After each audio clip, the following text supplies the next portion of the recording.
Allez, c'est Amaury Mestre qui me rejoint, rédacteur en chef de 01 Net Magazine. Amaury, pour cette catégorie bel objet, là aussi, hein, tout est dans le titre de la catégorie. Hein. Un bel objet, oui. C'est pas forcément évident à définir dans la mesure où il n'y a pas beaucoup de fabricants qui s'amusent à concevoir un objet utile, mais moche. Bon, parfois, ça leur arrive, hein, ils ne le font pas exprès, mais nous, on en voit. On en voit. Et on en a vu sur les 300 dossiers qu'on a reçus. Ouais. Maintenant, nous, ce qu'on cherche à trouver, c'est plutôt l'objet iconique dont le design va durer. Alors, on avait en tête, je ne sais pas, le rasoir Braun de Dieter Rams, qui a permis, 60 ans plus tard, de fabriquer l'iPhone de première génération, ou peut-être le tabouret Tam Tam en forme de sablier, voilà, qui est réédité maintenant. Bon, voilà, donc c'était un peu ça notre grille de lecture. En fait, donc finalement, un bel objet, c'est quoi? C'est un objet qui fait fantasmer le voisin, quoi. Voilà, et là, pour ces catégories, ils n'ont pas été techniquement testés, on ne parle que du design, on ne juge que le design. Alors on va découvrir tout d'abord les nommés dans cette catégorie bel objet, et je te laisse nous les annoncer, Amaury. Oui. Alors on a le Schneider Feelings, l'enceinte Beoplay A1, le Jabra Eclipse, le Elari Cardphone, la Domigo A7, qui est une enceinte, et le Bionic Bird, qui est un oiseau télécommandé. Un petit oiseau. Un petit oiseau télécommandé. Voilà, alors le jury s'est réuni et ça s'est bien passé les délibérations pour cette catégorie. Oui, ça a été assez facile parce qu'il y avait un objet très clairement qui se détachait des autres, qui est donc le... non, ne nous le dis pas. On découvre le résultat en images. Très bien. Et là, tu peux nous les annoncer. Alors, on commence avec la 3e position de cette catégorie. Voilà, alors qui est un téléviseur qui revisite un peu les téléviseurs des années 60, qui est le Schneider Feelings. En 2e position. Une enceinte Domigo A7. Voilà, c'est une enceinte cerclée de bois, très jolie. Et le grand gagnant, on va le découvrir. C'est donc la Jabra Eclipse, qui est une enceinte, enfin une oreillette, pardon, sans fil.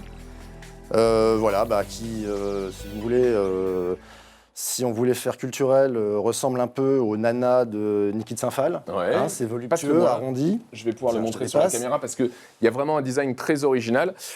Ici, on a l'oreillette qui vient parfaitement se placer dans ce support qui... C'est magnétique, hein, on ne la perd pas. Ouais, voilà, donc ça ne tombe pas.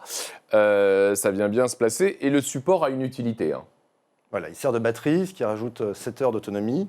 Enfin, je ne voudrais pas dire de bêtises, c'est 7 heures, c'est ça. Tandis que l'oreillette elle-même en a que 3 heures. Voilà. On recharge ici en USB le support qui est donc une batterie. Et lorsque l'on pose l'oreillette dans sa boîte, eh bien, elle se recharge.